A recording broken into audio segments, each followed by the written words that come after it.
But when evil things like this happen in our broken world, God has a beautiful way of taking something that was meant to destroy, and he turns it around and brings something good out of it. So we're going to look at Acts 8 and just see some of those good things that God brought out of this bad situation. So here's 4 quick things that God did in this story. Number 1, God used persecution to propel his mission. In this passage, we see that when the Christians in Jerusalem were persecuted to get them to stop spreading the word about Jesus, it actually backfired. Just like in our little video game analogy, started off with 5, but quickly spread to 25. So it multiplied. And the good news of Jesus spread out from Jerusalem, where the believers were kind of mostly hanging out, and it spread to the countries and other cultures. In verse 4, it says, "But the believers who were scattered preached the good news about Jesus wherever they went." If the believers in Jerusalem had been treated well, or even just left alone, many of them would likely have just stayed there and enjoyed the comfort of getting together with other believers in the city. But the pressure they experienced actually helped the gospel to spread. Second, you see, every believer is a witness. A witness is just someone who shares what they've seen or experienced. Going back to the first chapter, or the first verse of the chapter, we read, "All the believers except the apostles were scattered through the regions of Judea and Samaria." So tell me, remember, how many apostles were there? 12. And how many other believers were in Jerusalem at this point? Thousands.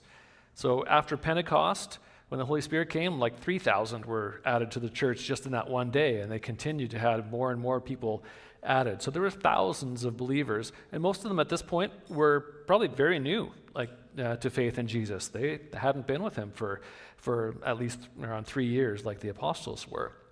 But the Holy Spirit made them bold.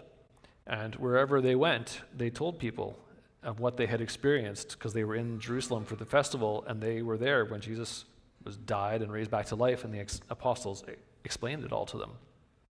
So they were bold, and they were just regular believers. Third, we see that the gospel breaks barriers. The barriers between people groups were huge during this time. You think some of them are bad now. I think it probably felt, well, maybe it was equal. I don't know. But it was pretty bad. Virtually all the believers at this point in Jerusalem were Jewish, and Jews did not associate with people from Samaria. That was like right next door, just north of them. Because about 700 years earlier, when the northern half of the country there, of Israel and Judah, Israel was invaded, and most of the people were taken away in exile, and they were replaced by new settlers from this invading group, and so they moved into Samaria. And then the people intermarried with the Jewish people that were left.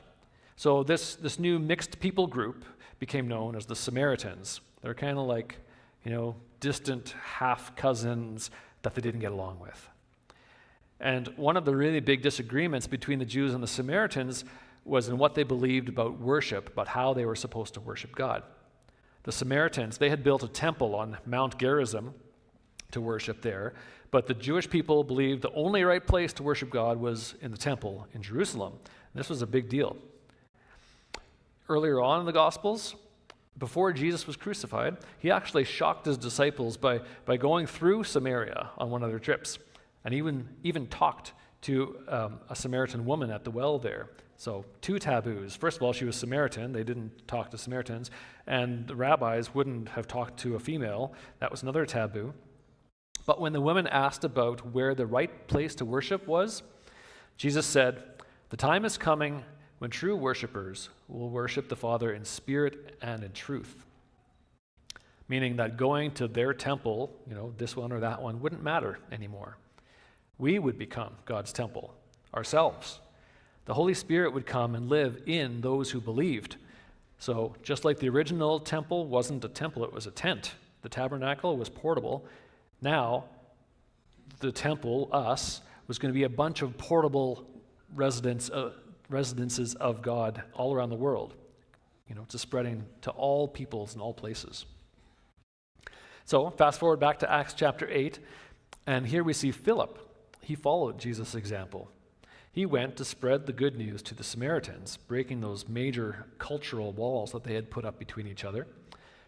He was willing to go and show love to people that he grew up probably being taught were the bad guys. And the fourth one, the last one for today, the message of Jesus brings joy. Sometimes when we think about sharing the gospel with others, maybe especially for Canadians, we're kind of wired this way. We might hesitate because we don't want to seem pushy. We don't want to impose our beliefs on somebody else. But that's not what it's about. We're not supposed to argue and convince someone into believing. That's not our role to make them decide to follow Jesus. The Holy Spirit is the one who convicts a person's heart and convinces them of the truth. Our job is just to show kindness and love to others enough to share our story and the truth of who Jesus is and what he's done for us. Understanding and being able to explain our beliefs, that's, it's important, but arguments typically don't bring people to Jesus. In Romans 2, verse 4, reminds us that even God himself chooses kindness over judging. It says this, "Don't you see how wonderfully kind, tolerant, patient God is with you? Does this mean nothing to you? Can't you see that his kindness is intended to turn you from your sin?" When we share the good news of Jesus out of genuine care and love for others, especially to people who've never heard of him, it can result in joy coming to whole communities. And that's what we read here in Acts 8. Crowds listened intently to Philip because they were eager to hear his message and to see the miraculous signs that he did. Many evil spirits were cast out, screaming as they left their victims, and many who had been paralyzed or lame were healed. So there was great joy in that city. It wasn't just the hope of heaven one day, but what he explained to them, this was life-changing, and things were happening right there and right then as the believers were spreading the word. The Holy Spirit was with the believers as they went. And wherever God's Spirit is, things happen. Sometimes people are physically healed. Sometimes they're set free from evil spirits. And sometimes your enemies can become your brothers and sisters. So the people in Samaria, they believed Philip's message because it was backed up by these powerful signs from God.